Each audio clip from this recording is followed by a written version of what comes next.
Hola, ¿cómo va? Bueno, así como me presentaron, mi nombre es Bruno, yo soy egresado de este cole en el 98 de medios, hace unos años, y soy director, dirijo cine, publicidad y televisión. Después de recibirme acá de técnico en medios de comunicación, empecé a trabajar básicamente y después estudié en Barcelona guión. Intenté entrar a otras universidades que no entré en aquel momento y me formé básicamente trabajando y estudiando en paralelo, digamos, no hice una carrera formal, una licenciatura, etc. Trabajé 11 años como asistente de dirección. Si alguien me quiere preguntar algo mientras vamos hablando, bienvenido sea. ¿Saben lo que es un asistente de dirección?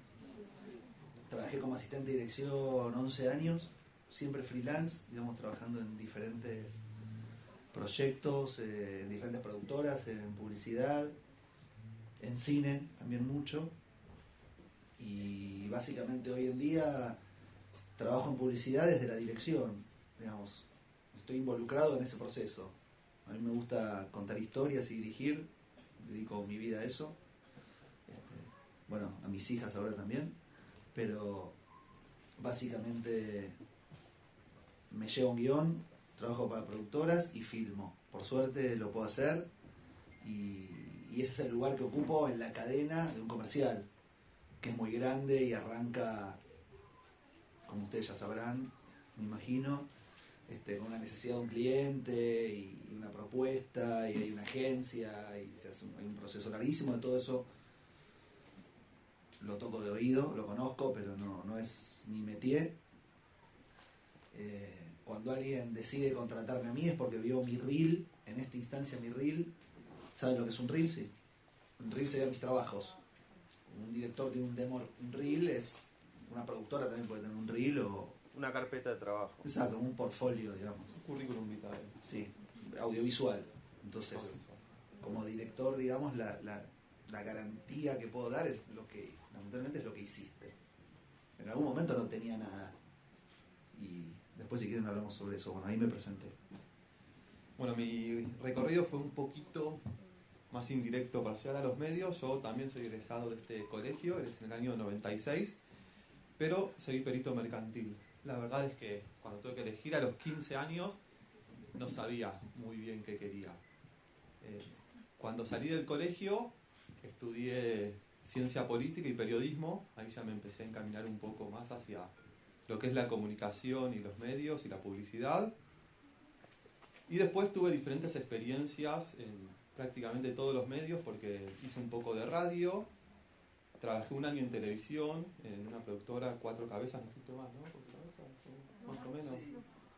Sí, está Endesa, ¿no? Sí, la compraron. Bueno, una productora, tuve como asistente de producción en un programa que se llamó... Algo habrán hecho, no sé si lo ubican. Bueno, estuve ahí como asistente de producción un año.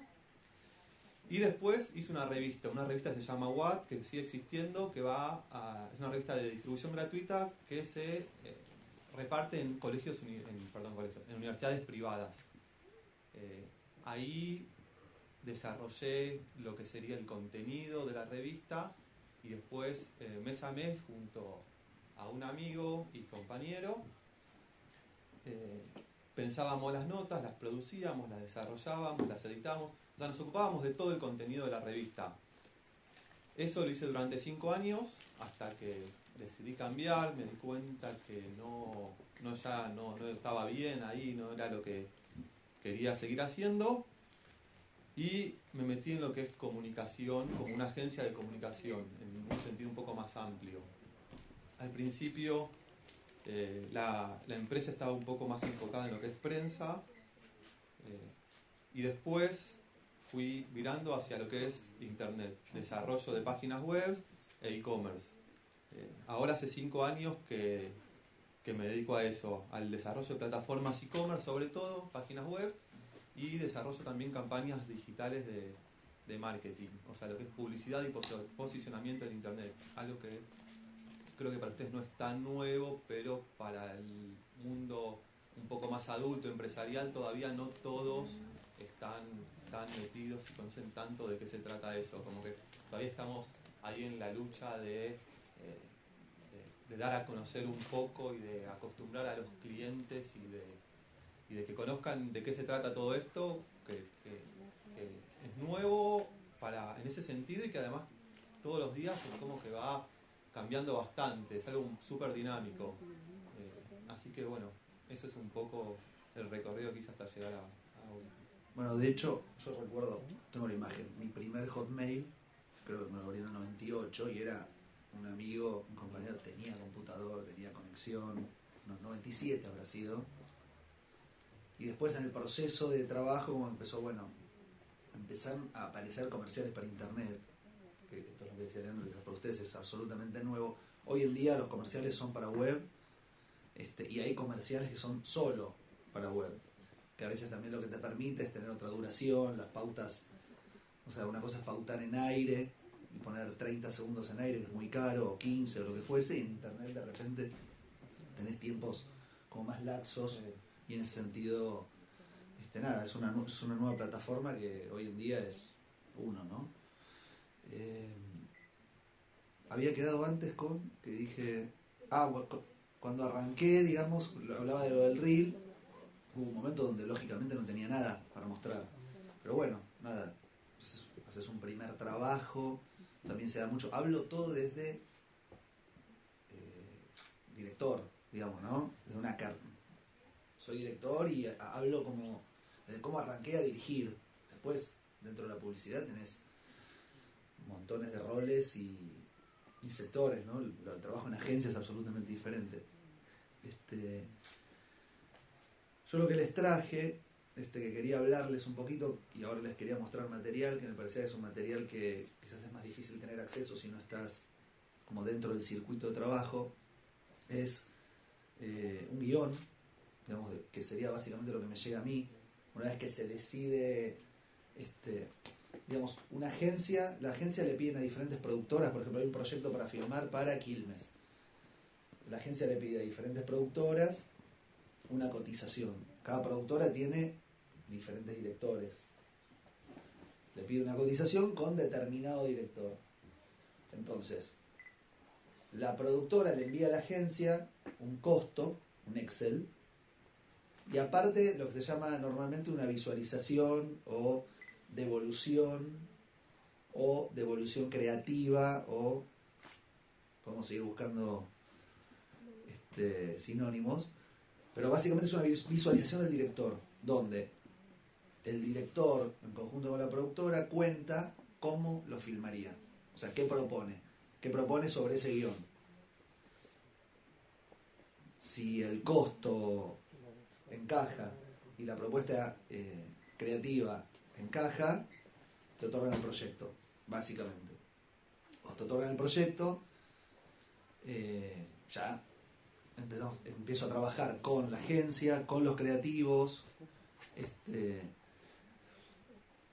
arranca la preproducción, hasta una instancia que normalmente se llama PPM, que en realidad es como una abreviación de Pre-Production Meeting.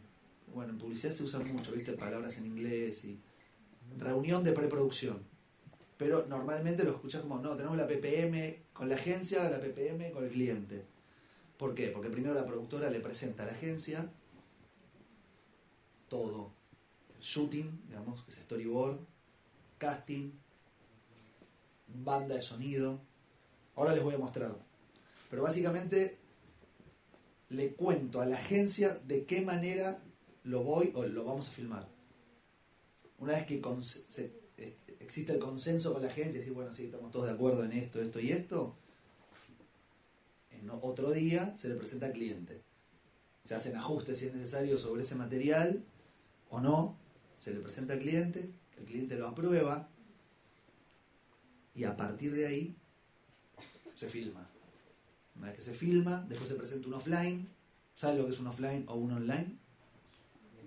Se presenta un offline, ¿qué es? O sea, una vez que se filma, el material de cámara viene crudo. Cuando digo crudo, digo en términos de luz, digamos, no tiene retoque de color, Se hace un primer corte. Un primer corte es un offline, donde no está hecho el tratamiento de color, no está hecha la mezcla de sonido y una cantidad de cosas más que pueden llegar a tener que ver con gráfica, con sobreimpresiones, un montón de cosas que están como muy rudimentarias, colocadas en la pieza. Se presenta eso. Una vez que se aprueba, se pasa al online. O sea, ¿qué quiere decir eso? Que a partir de que se presenta el offline, ya no hay más cambios. Al no haber más cambios, se pasa a otro proceso donde se hace el color, se hace la mezcla de sonido y se hace todo el proceso final como para que salga al aire. No, quizá lo que puedo, para complementar un poco lo que estás contando, cuando una empresa o una agencia de publicidad tiene cierto material para web, como contaba recién él, que hay otros códigos, pero digo, más allá de todo eso que tiene que ver más con la teoría, un poco lo que intento hacer yo dentro del mundo de Internet es llevar el tráfico hacia esos contenidos.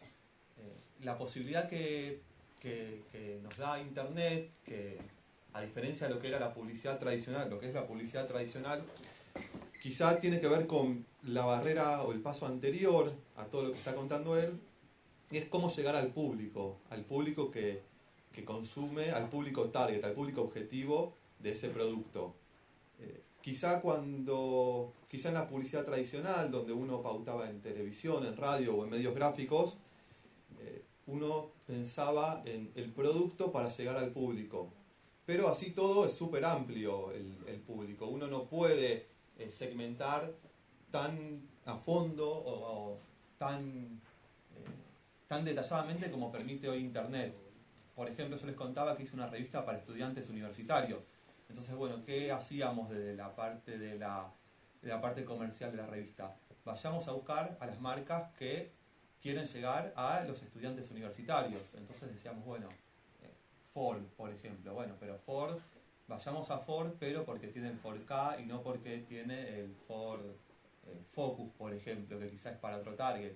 O vayamos a una marca mucho más adolescente, por ejemplo, una marca de ropa, o un negocio de ropa, Cristóbal Colón. Obviamente va a un público mucho más cercano a lo que puede ser un lector de una universidad privada que la revista Viva, donde el target es totalmente diferente. Eso es un poco cómo se pensaba desde la planificación de la publicidad, o cómo se piensa, porque sigue existiendo y no deja de ser muy fuerte, lo que es la publicidad tradicional. Con Internet, sobre todo con Google, lo que surgió fue el tema de la famosa palabra clave. No sé si escucharon hablar de palabra clave o keyword, donde hoy hay cierta interacción a través de Internet, donde estamos usando una computadora y realmente queda todo bastante registrado y los comportamientos, saben, esas empresas tienen datos como para deducir o definir qué tipo de consumidor es cada uno, y entonces la publicidad es como que va dirigida de manera mucho más exacta hacia el consumidor. Eso en cuanto a los hábitos, pero ni hablar que los buscadores segmentan por palabras claves. Un ejemplo cualquiera, no sé, alguien quiere empezar a hacer natación, entonces pone en Google escuela de natación, y bueno, ahí tienen que aparecer los avisos escuela de natación. Entonces mi trabajo se trata de encontrar al target y generar el tráfico para después, cuando uno llega hacia la plataforma, ahí sí va a entrar en juego un poco todo lo que desarrolla la publicidad tradicional, que tiene que ver más con el posicionamiento de marca, una imagen de marca, contar un poco de qué se trata el producto. Pero digamos que la instancia previa sería llevar el tráfico hacia todo ese trabajo. Eso es un poco lo que... Sí.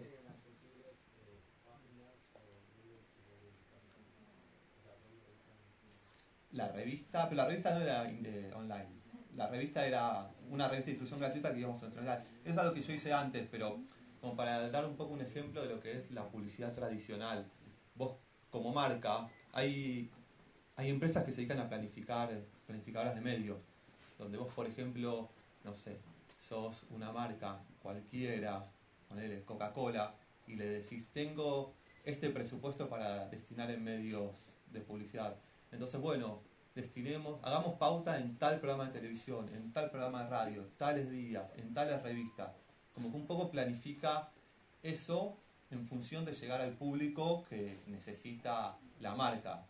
Hoy en día es como que es al revés, es como que vos me venís a buscar en internet. O sea, vos ponés en Google quiero estudiar teatro, vos en Google ponés me quiero comprar un jean o quiero encontrar un pasaje.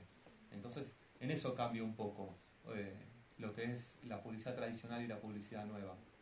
¿Se entiende un poco el concepto? Como que hoy es algo más estratégico, como que en ese sentido no juega tanto la creatividad. Es un poco menos romántico el trabajo. Y también dejamos un poco de lado nosotros lo que hacemos, el tema de lo que contaba antes, de una imagen de marca, un posicionamiento de marca, que quizá alguien que está más en publicidad lo puede explicar mejor que yo. Lo que sí hacemos nosotros y tenemos la posibilidad de hacer, y lo exigen nuestros clientes, es medir realmente el impacto de la publicidad. Porque vos antes decías, bueno, yo con la publicidad quiero transmitir esto, quiero quedar como que soy canchero, como que soy serio, como lo que fuera. Hoy nosotros, los clientes, nos dicen, bueno, invierto 3.000 pesos en Google, por ejemplo. Bueno, con esos 3.000 pesos, ¿cuántos clics generé? O sea, ¿cuántas personas llegaron a mi página? De esas 200 personas que llegaron a mi página, ¿cuántas se quedaron en mi página y no llegaron a mi página y se fueron a los 20 segundos? Y de esas 50 personas que se quedaron en mi página, ¿cuántas personas o compraron un producto, o mandaron una consulta, o miraron el tráiler que se hizo?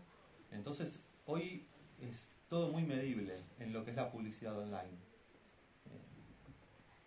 Antes quizá uno se guiaba por la tirada de una revista, en lo que es vía pública se puede más o menos cuantificar cuánta gente pasa por ahí caminando, cuántos autos pasan por Lugones, cuántos oyentes tiene un programa de radio. El rating en la tele también. El rating en la tele.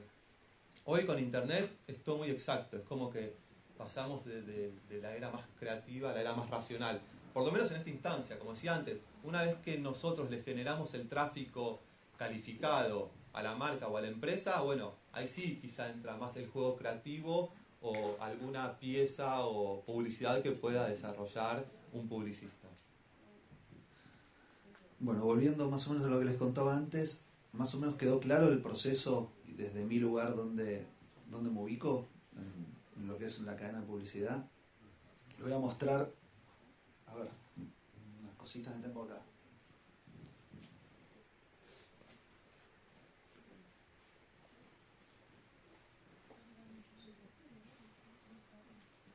¿Se ve? Sí.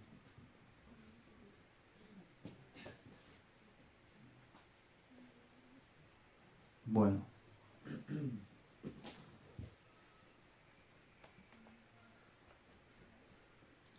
Bien. Eso que les decía antes de la PPM, esto por ejemplo es con lo que yo voy a presentar a la agencia y al cliente, es la PPM del cliente de un proyecto. No un comercial. ¿Y el cliente sería la persona que va a comprar, lo que va a hacer el reclama, la dueña o el cliente en este caso, por ejemplo, esto es de la Serenísima. Las empresas de esta magnitud, tienen agencias de publicidad contratadas para todo. Algunas empresas muy grandes tienen diferentes agencias, pero para diferentes productos. En este caso, la agencia de este cliente es Cravero, que es una agencia grande. En esta instancia el cliente ya compró ese guión. Cuando digo compró es ya lo eligió. Ya lo eligió, ¿sí? Ya está de acuerdo, ya pasó por la instancia de decir, esta es la idea, esto es lo que quiero comunicar en este momento, este es el producto. Todo eso ya se debate, ya hubo debate de eso, ya está. Ya hay un guión y hay que producirlo. Y en esa instancia entro yo con la productora, como director. A mí me llega un guión. Digamos, después de todo el proceso creativo, vos agarrás... Claro, todo el proceso de creatividad ya se hizo, la agencia ya le presentó 10 ideas al cliente, hace meses que están trabajando en eso. Exacto. Pum, se definió en esta. Exacto. Y ahí es donde entro yo, digamos. Entonces a mí me llega este guión. Lo leo rápidamente. Escuchamos el relato de un locutor muy cálido, al estilo de Carlos Santamaría, que es un actor. El locutor, bueno, bien. Entonces vemos en el inicio vemos imágenes históricas sobre recreación de época de la producción de leche en botella de vidrio. Bueno, entonces eso ya me lleva a que hay un archivo, ¿no? La locución en off sobre esas imágenes son: en septiembre de 1961 la Serenísima comienza a vender por primera vez en el país leche pasteurizada en botella de vidrio. Esto es algo que para el cliente era muy importante contar. O sea, que en el 61, o sea, ellos levantan bandera de eso porque la verdad que nadie más lo había hecho, lanzaron una botella de vidrio. Entonces, bueno, esto había que contarlo. Como que es una parte de Es su un hito. diferencial. Y eso es parte de su diferencial también. Exactamente. Y digamos, básicamente la idea de esta campaña era que la marca cumple 85 años. ¿Sí? Ahora vemos una chica de unos 19 años en un almacén que está comprando una de estas botellas. Cuando sale se encuentra con un chico de 22 y es evidente que quedan flechados el uno del otro. En marzo de ese año, lo que está en negrita sería la locución en off. Es un formato bastante atípico como está escrito este guión. Generalmente puede estar dos columnas, no izquierda y derecha. Dice: en marzo de ese año Fernando conoce a Mariela, se casan y van de luna de miel a Mar del Plata, tienen a Marta y a Fernandito, se mudan una sola vez en la vida. Mientras escuchamos el relato del locutor, vemos escenas de la historia familiar en las que la leche de Serenísima es protagonista. Fotos de casamiento, la mudanza, merienda, sentados en la mesita del balcón tomando leche con vainillas, etc. Retoma, siempre el hilo conductor es el del locutor, ¿no? Que es lo que está en negrita, como les decía antes. Que enseguida se llenó, esto venía de antes, ¿no? Se mudan una sola vez en la vida. Bueno, que enseguida se llenó de nietos que mantuvieron viva la tradición familiar, sentarse a las 5 en la mesita del balcón a tomar la leche con vainillas. Vemos la misma escena en la mesita del balcón, pero ahora con sus nietos sentados tomando la leche. La locución final y la bajada final del comercial, lo que generalmente se le dice bajada, es: hicimos muchas cosas en estos 85 años, lo más importante es acompañar tu historia. Entonces era un guión bastante complejo porque tenía época, porque había dos protagonistas que se conocían en el 61, que era, porque viste, dice en marzo de ese año, dice en algún lado, ¿sí? Que después tienen hijos, que después se casan, que después... O sea, era un comercial como bastante atípico porque viajaba por la vida de ellos. Bueno, ahí empezamos a trabajar y llegamos a la reunión de preproducción donde lo que yo presento es esto, ¿sí? Imágenes de archivo a definir, porque eso era todo un material que nos iba a dar el cliente, que tenía que ver con la línea de producción de la botella en el 60 y todo eso. Eso no lo íbamos a filmar. Entonces básicamente lo que yo les planteo en este slide es que sobre imágenes de archivo va a ir esta locución en off. En septiembre de 1961 la Serenísima comienza a vender por primera vez en el país leche pasteurizada en botella de vidrio. Corte A: en marzo de ese año, ya estamos en época. Yo se los voy contando más o menos como se los contaba el cliente, ¿sí? Vemos a esta chica en el 61, donde vemos la botella y el producto. Fernando conoce a Mariela. Vemos a Mariela con esa canastita y Fernando que la mira desde un colectivo. Todas esas decisiones de puesta en escena, quiero decir, de qué manera lo vi, eso es todo una propuesta mía, digamos, que también es otra historia, puedo hablar mucho sobre eso, pero básicamente lo trabajé desde un colectivo y así para tener una imagen más acotada y no tener que tener un lugar tan grande para falsear la época, ¿no? Digamos, cuando vos filmás época, todo tiene que ser verosímil, digamos, la fachada, el edificio sobre el que están ellas sentadas, digamos, todo tiene que ser del 60 para que sea, digamos, creíble, ¿no? Él la mira, ella lo mira. Los dibujos generalmente pueden llegar a ser bastante feos, se pueden reír si a alguno le parece bastante ridículo. Se casan, corte A, ya se casan, y se van de luna de miel a Mar del Plata. Ahí lo que quería hacer era como una especie de postal, digamos, con ellos dos, de espaldas, porque no los podía llevar a Mar del Plata, entonces lo tuve que hacer con dobles. Pregunta, porque quizás Sí. los chicos imaginan que esto lo dibujás vos, quizás No, lo no. dibujaste vos. Esto No, lo hace me un encantaría, sí, exactamente. storyboardista. Esto es un storyboardista. Me encantaría poder dibujar bien, pero no es... Una persona específicamente encargada de hacer un storyboard. Hay dibujantes que se dedican a trabajar con storyboards. A veces son o dibujantes... No, a mano. Sí. Después lo escanean. Exacto. Sí, pasa que... Digo, sí pueden ser fotos, puede ser un photo story. Se puede hacer, pero es más complejo. Porque, digamos... tenés que producirlas y para que queden lindas es mucho trabajo. Pero ponele a nosotros acá en el colegio tenemos que hacer de una publicidad un corto, tenemos que hacer 80 dibujitos. Sí, Y como a ustedes mano. también hacen, sí. Sí. Ustedes también hacen y la cantidad de planos que son o hacen más generales así. No. Cuando yo... A veces la agencia te manda un storyboard, que es más genérico. Pero cuando un director plantea un storyboard, ya le estás contando los planos que vas a filmar. Y si estás filmando para otros países, por ejemplo, si trabajás para Estados Unidos, en general no tiene que ver tanto con el país, sino quizás con una marca o con una estructura más conservadora. El storyboard es un documento. O sea, en la reunión de preproducción vos te comprometés a que este plano lo voy a filmar. Si después yo le presento al cliente comercial y este plano no está, me va a decir, ¿y esto? ¿Y dónde está el dibujo? Son las tomas. Sí. ¿Vos elegís un storyboardista? O sea, van y te muestran. Elijo. Un casting. Sí. Un casting. Trato, o sea, sí, obviamente, tengo con los que me gusta trabajar más, Claro. que generalmente están ocupados, pero trato de trabajar con Ya uno en tenés como tus particular que me parece preferidos, muy bueno. digamos. ¿Perdón? Ya tenés como tus preferidos. Sí, no hay tantos tampoco, ¿no? O sea, no quiere decir que no haya muchos buenos dibujantes. Pasa que para dibujar storyboard, aparte de dibujar bien, tenés que tener idea de encuadre. O sea, le tengo que poder decir, no, acá quiero una cámara contrapicada, o acá quiero determinada cosa, y una cosa es dibujar bien, y otra cosa es saber hacer bien un storyboard y saber encuadrar. Googleá, a ver cuántos storyboardistas hay. ¿Eh? A ver si encontrás algún storyboardista por Google. O sea, a ver, hay muchos. A mi gusto y con los que trabajé, tengo dos que son los que más me gusta trabajar. Pero bueno, es una cuestión ya de gustos. No era este particularmente. ¿Vos, el storyboardista, también te da tipo una opinión? ¿Vos decís, hace esto y él lo hace? Depende. Ahí no hay fórmulas. Eso ya tiene que ver con cómo cada uno trabaja. Yo trabajo en equipo. Digamos, si viene el storyboardista y comparto y me dice cosas, a veces hay que estar abierto y te está diciendo algo. Sí. Por ejemplo, hay uno con el que trabajo que muchas veces aporta muchas cosas. Tienen a Marta, acá aparece Marta, niña, y a Fernandito. Era un comercial como muy cuadrado en ese sentido. Se mudan una sola vez en la vida. Acá van pasando los años, ¿sí? Esto ya sería 70 y pico.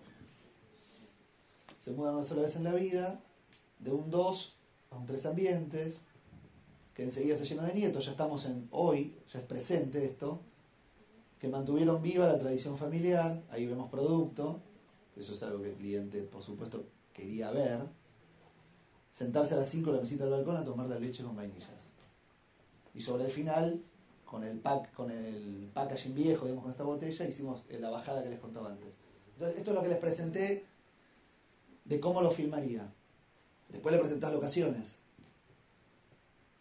Que esto es un punto bastante complejo, porque cuando vos presentás locaciones son fotos de lugares reales que no están intervenidos. Entonces ahí tenés que apelar a que el cliente se pueda imaginar lo que vas a hacer ahí. ¿De dónde sacas los lugares?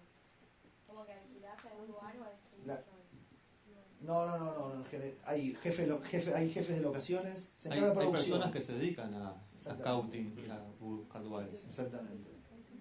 Básicamente es parte del trabajo de producción y dirección en conjunto, y salís a buscar lugares. Todo depende del tiempo que tengas y el proyecto que estés haciendo, pero no, hay un rol que se llama jefe de locaciones o jefa de locaciones, lo puede ser una mujer o un hombre, que básicamente se dedican a salir a buscar. Entonces ahí le presentás los espacios.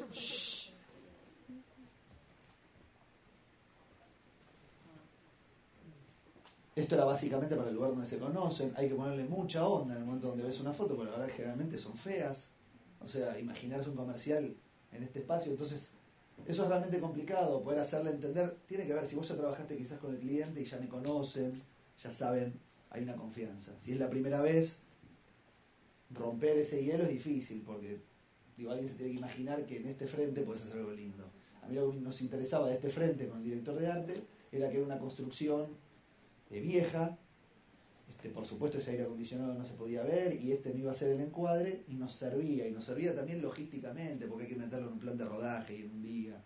donde hay que hacer todo. Son muchas las variables. Y esas cosas el cliente no lo entiende tampoco, ¿no?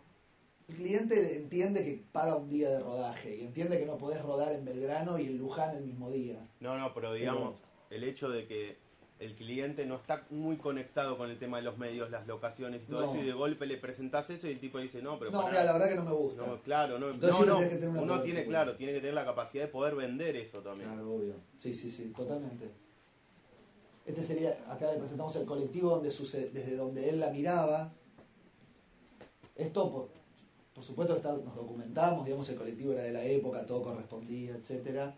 El tipo de canasta, estos son elementos de utilería muy importantes, sobre todo porque vos le estás diciendo al cliente, en esa canasta va a estar tu producto, ¿no?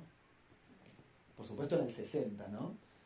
Después el tipo de imagen que se buscaba para lo de la nena, después van a ver el comercial que al final no se filmó en una calecita, pero para el niño, el tipo de bicicleta de época, no sé si ustedes han llegado a ver este tipo de bicicleta, pero eran un clásico. Después había una idea de mostrar con fotos, acá yo les presenté en ese momento de mostrar con fotos parte del progreso de la vida de los personajes y eso después no me convenció y no quedó. Puedo meter algo que también, Obvio. el tema de la dirección de arte en estas cosas, también es muy importante porque si yo tengo que poner un comercial en el año 1960, tengo que poner cosas de 1960, no puedo aparecer con el nuevo iPhone en el comercial. Entonces, todas las fotos que él está mostrando, por ejemplo, hasta el tapizado que hay atrás de las fotos, es algo viejo, es algo que se nota que es viejo y que nos connota que es viejo. Eso también tenemos que tener en cuenta. Sí, eso es fundamental, digamos, por Ya eso que hay un hablamos- director de arte o una directora de Exactamente, arte. para y que se les trabaja quede en bien equipo. en claro un poco qué es lo de ser director de arte en ese punto. Totalmente. Porque hay un director de arte en la productora y hay un director de arte en la agencia. Exacto. Exactamente. Todo lo que acá está presentado está contemplado que entra dentro de la verosimilitud de la época. Claro. Todo. Por supuesto después hay licencias, pero son licencias en tanto y en cuanto nadie las capte. Esto era la propuesta de ambientación para esa mesita donde están tomando. Ellos querían algo como muy de clase media, digamos, una cosa muy normal. No querían, viste, despegarse, una super casa, ni una cosa minimalista, nada. Querían algún balcón donde se genera empatía con la mayoría de los consumidores, ¿no? Este es el balcón. Acá le mostramos lo que es un restyling, ¿no? Este es el balcón. O sea, en el mismo balcón filmamos la época actual y la época anterior. Con un tema de logística también, porque no nos podíamos mover tanto en un día. Entonces para los 70 le hicimos una intervención a las barandas. ¿Sí? Son detalles. Utilería, etcétera, no los quiero aburrir. Los platos. Casting, lo voy a pasar rápido por la privacidad de la gente nada más, pero básicamente ahí se le presenta. Tengo estos personajes, le presento 3 personas para este rol y ahí va un video. ¿Sí? Todo eso yo ya lo preseleccioné. Llegaron 80 personas de casting, definimos 10, con la agencia quedaron 3, con el cliente trabajamos con una castinera. La idea siempre es las opciones que le llevo al cliente como director, sería que cualquiera que me elijan funcione. A veces es difícil. ¿Se entiende? O sea, si yo 3 opciones para un personaje y se las abro al cliente, me deberían convenir cualquiera de los 3. A veces no sucede y tratás de llevarlos y le das tu opinión, digamos, depende de lo que se necesite. El diseño de vestuario para cada situación, de peinado, de maquillaje. No me detengo mucho. Lo actual para los niños, etcétera. Bien. Eran 2 comerciales, pero bueno, acá arrancaba otro, porque eran 2 comerciales. Y ahora les voy a mostrar lo que quedó. ¿Salió al aire? Sí, sí, sí. Ya salió al aire.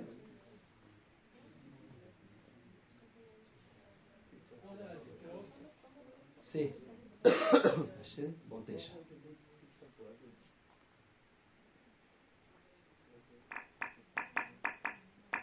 Y este es el comercial. En 1961, La Serenísima comienza a vender por primera vez en el país leche pasteurizada en botella de vidrio. En marzo de ese año, Fernando conoce a Mariela. Se casan y van de luna de miel a Mar del Plata. Tienen a Marta y a Fernandito.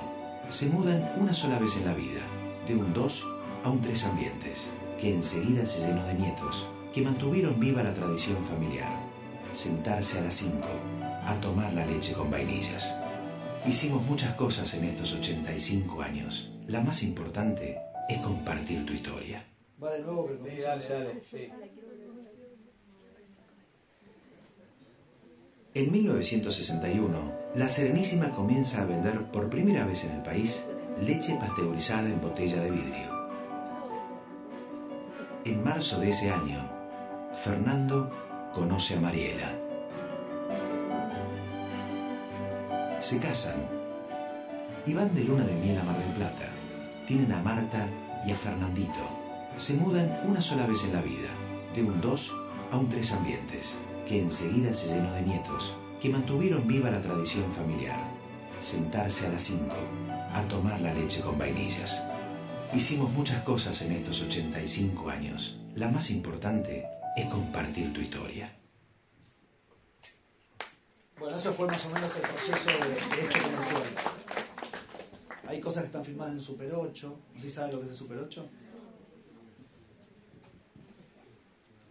Básicamente es celuloide. ¿Saben lo que es celuloide? Sí. Es fílmico, lo que se usaba, era un formato que se usaba home, digamos, como ahora, bueno, digo, la verdad que ahora grabás video con un celu, pero las VHS-C, ¿las vieron? Los VHS, las cámaras home con cassette chiquito, son chicos.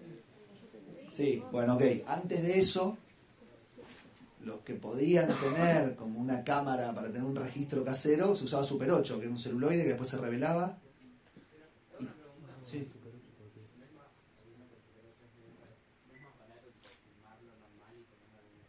Sí, es más barato, pero me compré una cámara hace unos años y tenía muchas ganas de usarla. Y no es lo mismo.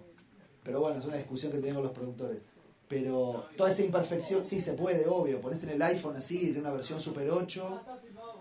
Está filmado real con la Super 8 porque tiene como una imperfección y una textura que estaba buena. Yo tengo una pregunta. Sí. ¿En qué momento haces un guión técnico? Si es que haces un guión técnico, porque después, tipo, nosotros trabajamos en equipo y después del guión técnico vienen que hacer las plantas. Y Sí. no sé si alguien que hace plantas, si vos te juntás y le explicas, bueno, quiero esto, tomarlo desde acá, esto, tomarlo desde acá.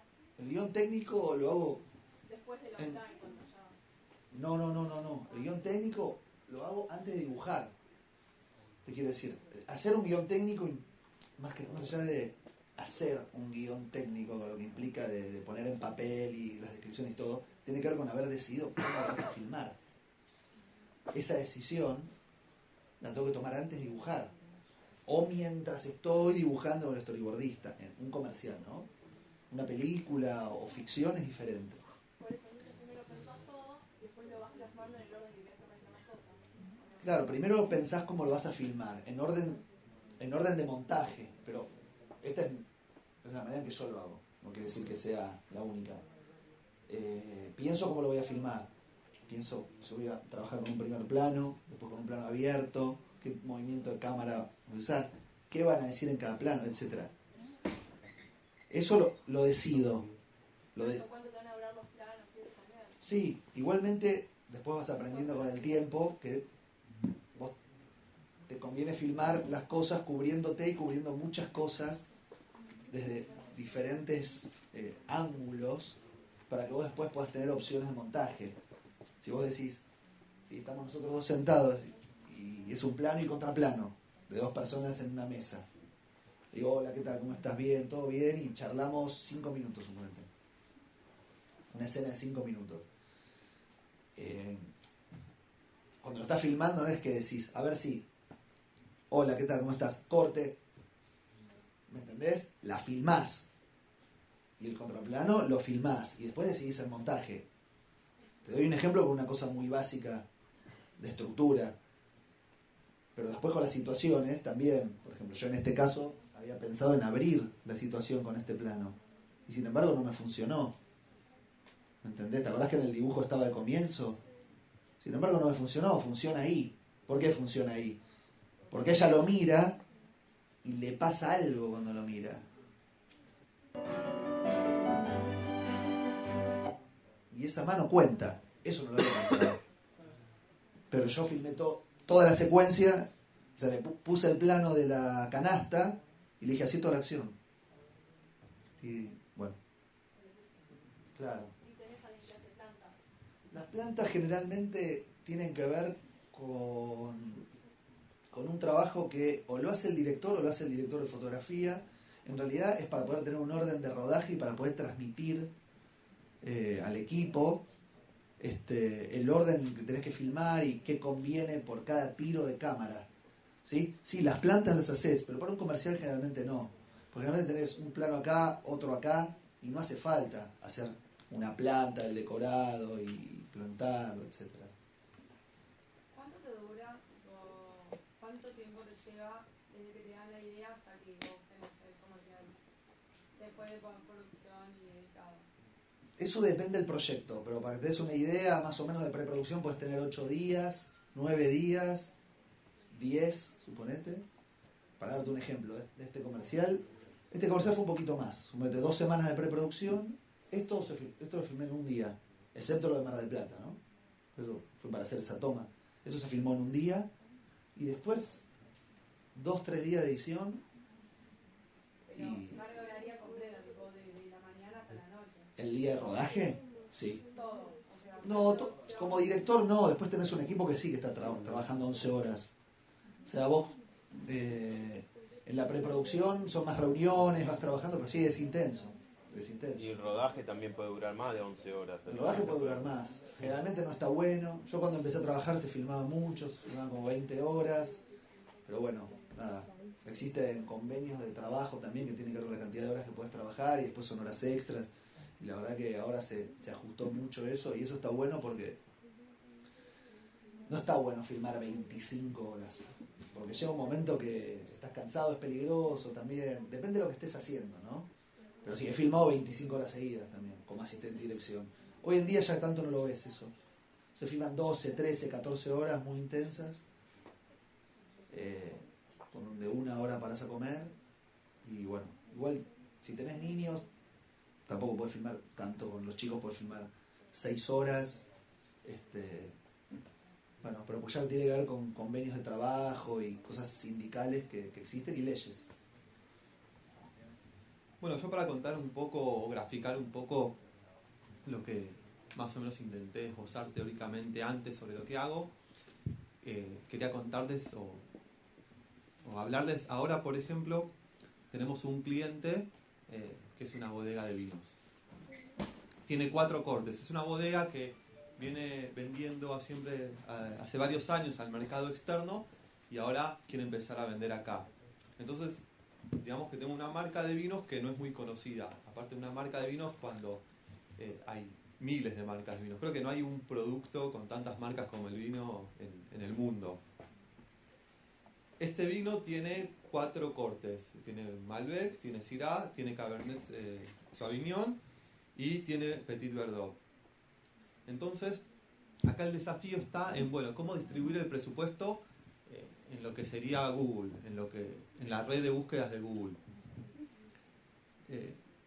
Tenemos un presupuesto limitado, ¿no? Porque si viene el cliente y me dice tengo 200.000 pesos para invertir, obviamente eso no sería un problema, pero es muy raro que ese sea el caso. Entonces supongamos que tenemos 5.000 pesos para invertir. Y tengo, como les decía, 4 cortes. Vamos con el caso del Malbec, que es el vino más tradicional del país. Si uno pone en Google Malbec, después puede como ir desglosando esa palabra clave, lo que les decía antes de palabra clave, y dice, bueno, yo quiero aparecer cuando alguien pone vino Malbec, Malbec argentino, comprar Malbec online, los mejores Malbec argentinos, los mejores Malbec, qué comer con vino Malbec. Todas esas palabras que se van como desglosando, que van apareciendo a través de la palabra clave, que sería Malbec, son cientos de búsquedas que hay en Google y que Google también te las da. Uno, cuando antes les decía que uno puede medir todo, uno puede saber aproximadamente cuántas búsquedas hay con cada palabra o con cada frase en Google. Entonces de golpe tenemos que, o nos encontramos con que quizá con esas palabras claves que agrupadas en Malbec tenemos 100.000 búsquedas por mes. Bueno, es un montón tener 100.000 búsquedas por mes. Queremos aparecer cuando cada vez que alguien pone alguna de esas 100.000 búsquedas. Bueno, esto es algo imposible porque... Sí, dale. Sí.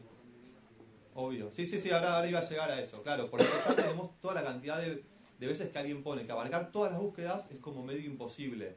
Entonces, uno pone cierto presupuesto y va a aparecer en alguna de esas búsquedas. Además, como decías, está la competencia. Uno quiere aparecer en esa búsqueda, pero hay un montón más de marcas que quieren aparecer en esa búsqueda. Entonces, bueno, ¿cómo maneja eso Google? Eso lo maneja a través del presupuesto y también eso impacta en el valor del clic. Una palabra que tiene mucha competencia y que tiene mucha oferta y tiene mucha demanda, el clic es más caro que una palabra que no tiene competencia. Entonces, lo que va a hacer Google es publicar tu aviso cuando alguien pone Malbec tantas veces hasta que alguien haga clic y se te agote tu presupuesto. Si vas a aparecer más arriba o más abajo, eso Google lo va a estimar según cuánta inversión tenés, cuánta competencia haya. O sea, lo que te hace hablar Google es la generación de clics. Pasa que, claro, hay 100.000 búsquedas, pero vos vas a aparecer en 5.000 clics, por hacer números redondos. Entonces, bueno, a vos te garantiza que vas a tener 5.000 clics. Esos 5.000 clics quizás justo no era el que vos querías. O eso hay un poco también de suerte, de presupuesto y de estrategia. Por eso uno cuando tiene un presupuesto limitado, ahí es donde tiene que ponerse como más estratégico y plantear algo mucho más puntual para lo que se llama optimizar el presupuesto. Es lo que un poco mencionaba antes, es convertir la cantidad de clics en conversiones justamente. Pero bueno, esta marca puntualmente no tiene la necesidad de vender vinos Malbec, sino que ellos quieren empezar a hacerse conocidos y a vender vinos. Entonces, tenemos ese ejemplo de Malbec, pero así, charlando con el cliente de una reunión a otra reunión, me entero que de golpe hay 25 marcas de Petit Verdot. Como que es un corte que es bastante chico en Argentina, que hay muy pocas marcas. Y no solo que hay 25 marcas, sino que después uno pone en Google y se encuentra con que quizás son 2 o 3 nada más los que tienen competencia en el término Petit Verdot. Entonces, bueno, ¿qué hace uno ahí? A uno ahí es donde puede plantear esa estrategia de decir, bueno, tenemos 5.000 pesos, ¿para qué ir a Malbec? Donde vamos a tener mucha competencia, donde tenemos un vino que es muy poco conocido en el mercado porque es nuevo. ¿Por qué alguien va a probar un vino Malbec de esta marca, que además tampoco es barato, cuando tiene tantas otras? En cambio, si nos movemos hacia las búsquedas de Petit Verdot, quizás vemos que no tenemos 100.000 búsquedas por mes con Petit Verdot, que tenemos 10.000 búsquedas por mes con Petit Verdot. Pero quizá ahí el clic es mucho más barato, entonces podemos abarcar todas las búsquedas. Y además también tenemos mucha más certeza de que el que está buscando un Petit Verdot termine comprando ese vino y no frente a un Malbec. Así que ese sería como un poco lo que plantea el desafío de pensar una estrategia en cuanto a lo que es la publicidad online. Igual también quería aclarar que yo estoy abarcando una parte que creo que es la más grande, la más importante y la primera, publicidad online, que tiene que ver con la red de búsqueda, pero no es la única. Después también está lo que se conoce como red de display de Google, no sé si escucharon hablar de eso, pero uno a veces cuando entra, lo deben ver todo el tiempo, entra y navega a diferentes páginas, se encuentra con publicidades, claro, al costado, que ahí ya sí son más gráficas y no tienen tanto que ver con texto, a los costados, arriba, creo que pasa en Hotmail cuando uno cierra Facebook, bueno, claro, claro, esos banners lo que tienen de interesante, o así como se distinguen, en que en general, me imagino se habrá llamado la atención que suelen estar relacionados con algo que estuvieron navegando. Google detecta cuando vos entras a una página y estuviste más de cierto tiempo, por ejemplo, entraste a, no sé, al mundo a ver pasajes de avión. Tuviste más de cierto tiempo mirando algo, entonces después cuando vas navegando otras páginas te va apareciendo el aviso de esa empresa y a veces de pasajes y de ese vuelo y con ofertas. Claro. Esto es otra posibilidad que permite la publicidad online. Después está Facebook, donde es diferente a Google. Facebook segmenta, volviendo un poco al tema de segmentación, Facebook sí segmenta por intereses y no por palabras claves. A Facebook le podemos decir que queremos que nuestro aviso aparezca en hombres, mujeres, entre tales rangos etarios, entre tales intereses. Quiero que mi aviso le aparezca a personas que le dieron me gusta a páginas relacionadas con autos, con viajes, con restaurantes. Esa es otra forma de segmentar.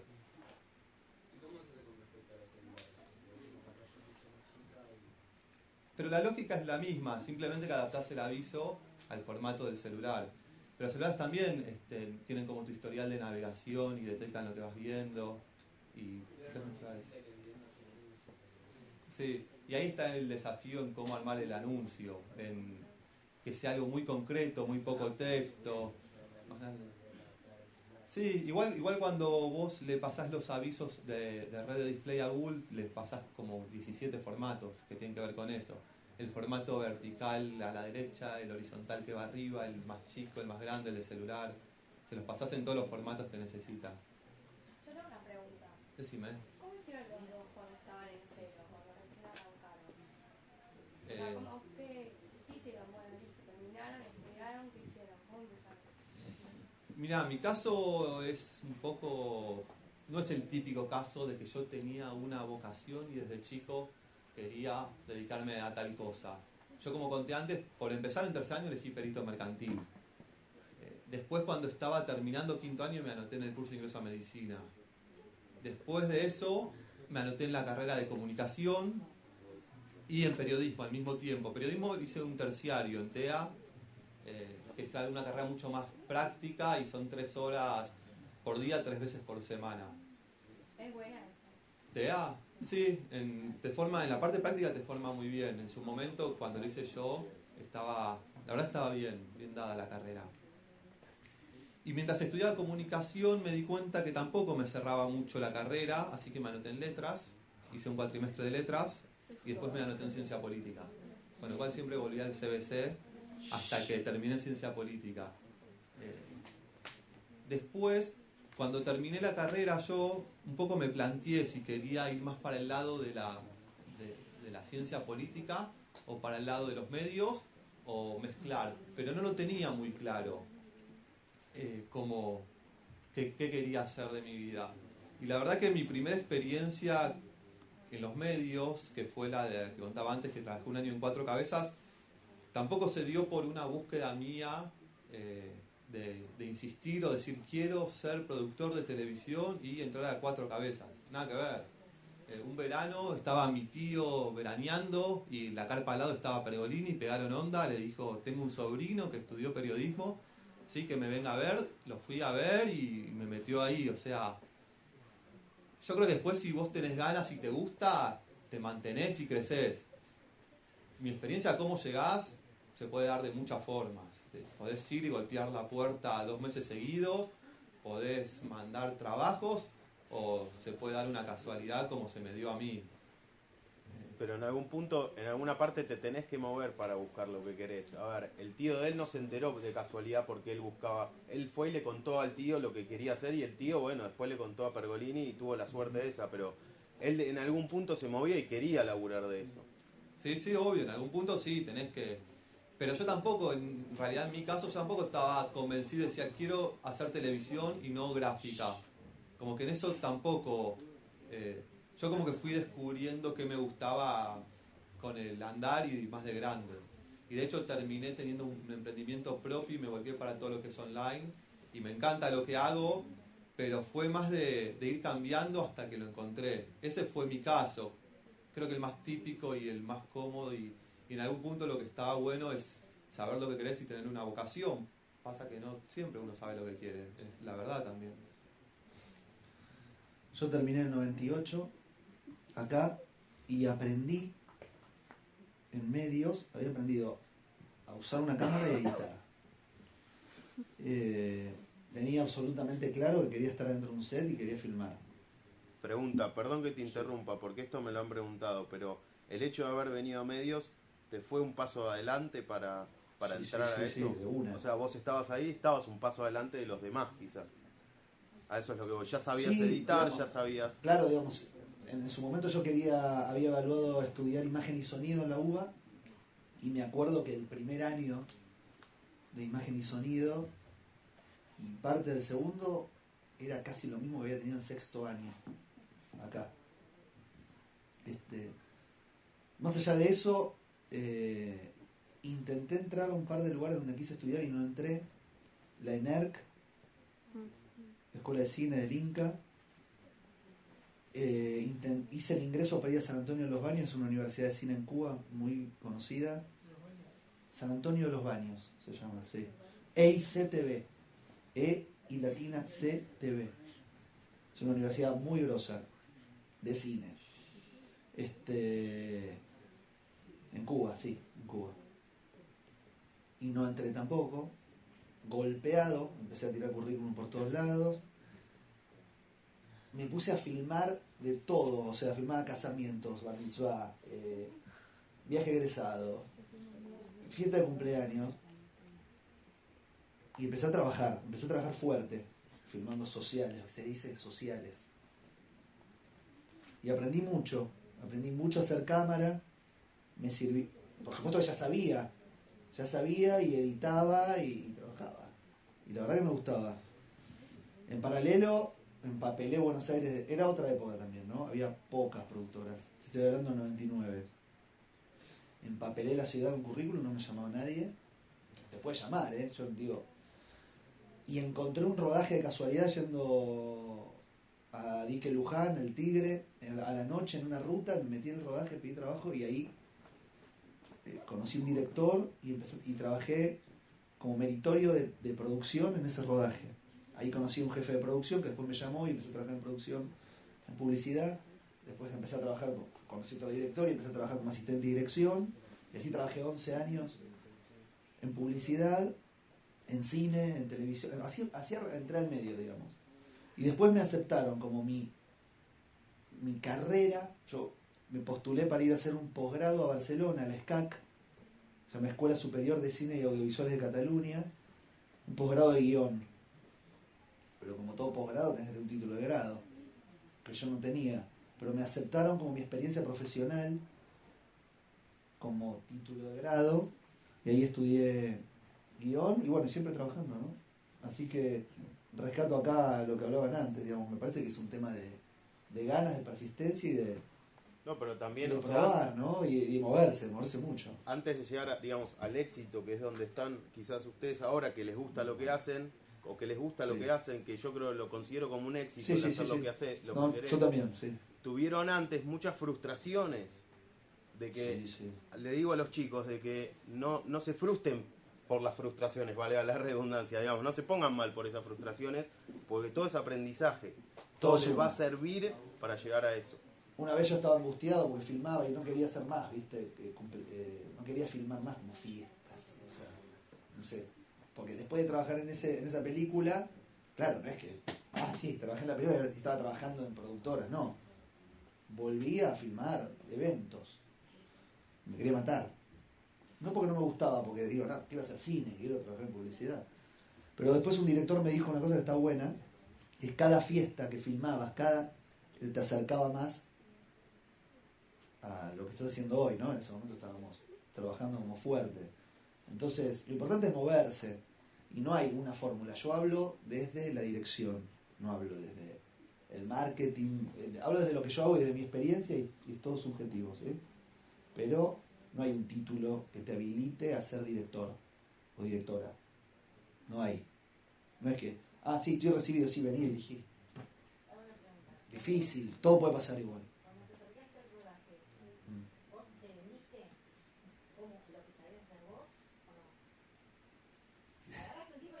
A mí me costó, sí, en ese momento fue muy difícil, pero yo dije, no, acá yo estoy queriendo meterme en un rodaje hace 7 meses que estoy mandando currículum, no me llama nadie, me aparece un rodaje en el medio de la ruta de noche, mínimamente tengo que mandarme. Me costó, no, aparte me miraban porque era en el medio del campo, miraban diciéndote quién es. Pues yo miraba y no me animaba. No, fui y le dije, mirá, me llamo Bruno, soy egresado de la ORT. A Toti, no me olvido más, a José Glusman, es un director. Pude identificar quién era el director porque conocía algo de rodaje también había aprendido. O sea, conocía más básicamente un set, entendía qué hacía cada uno. Y le dije, mira, quiero trabajar ad honorem, como sea, necesitan a alguien. Y se sorprendió y llamó a una persona de producción y ahí me empecé a trabajar con él. Y después, hace un año, con mi película, digamos, filmé mi ópera prima que se estrena este año, que se llama 8 tiros, vayan a verla. Sí, no, vamos a ver si es apta. Me lo encontré a este director que me había encontrado en ese lugar, en el micro yendo a Pantalla Pinamar a La Vida. Estuvo bueno. Me puse romántico. No sé si alguien quiere preguntar algo. Ya. Santi, vos no deberías preguntar algo. Lo que ¿No quiera. preguntar más? Nada más. Una pregunta, dale. Marketing digital. Marketing digital es lo que hago yo. Sí. Internet marketing. Es que sí.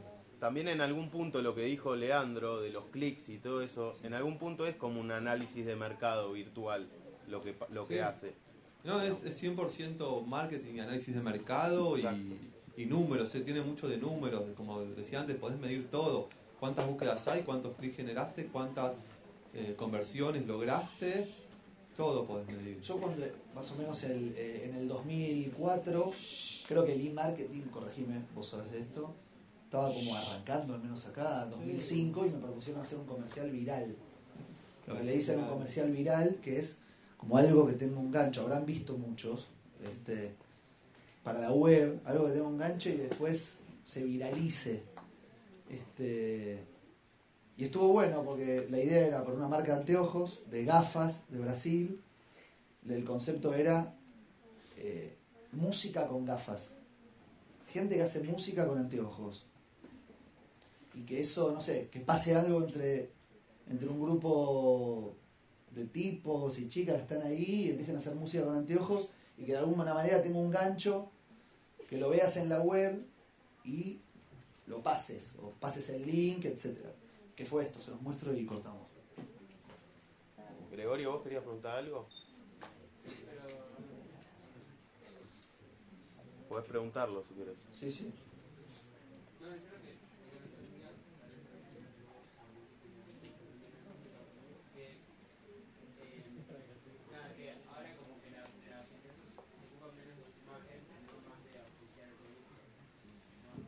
No es que se ocupan menos, es como que la primer barrera, por llamarlo de alguna forma, tiene que ver con llegar al público. Y para llegar al público no pasa tanto por la creatividad, sino por conocer o los intereses o lo que está buscando directamente su público. Como que tiene que ver con eso. Lo que contaba antes, ahora va a mostrar una comercial viral. Para dar a conocer ese comercial viral, las primeras 1000 personas que llegaron tenían que ser personas que les gustaba o que les iba a gustar ese comercial. Después se viraliza solo quizá. Pero claro, si es bueno se viraliza solo. Claro. Desde mi lugar, como él contaba antes de cómo nace como el e-marketing y eso, está buenísimo un comercial así, porque se puede extender 1 minuto 15, que fue esto, por ejemplo. ¿Se puede bajar un toque la luz? Sí. ¿A quién le muestro la publicidad? Esto fue filmado acá en Buenos Aires y era para Brasil. Bom dia, agora está fazendo 25 graus aqui na nossa cidade maravilhosa. Índice de 96% de aprovação em mais de 6 anos. Bom dia, Márcia. Bom dia, Alexandre. Se classificaram para a semifinal.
Esto lógicamente al aire no sale, ¿no? Con esos tiempos. Por eso lo traía, porque es una cosa más larga, etcétera. Bien. ¿Alguna otra pregunta? ¿Más preguntas? Bueno.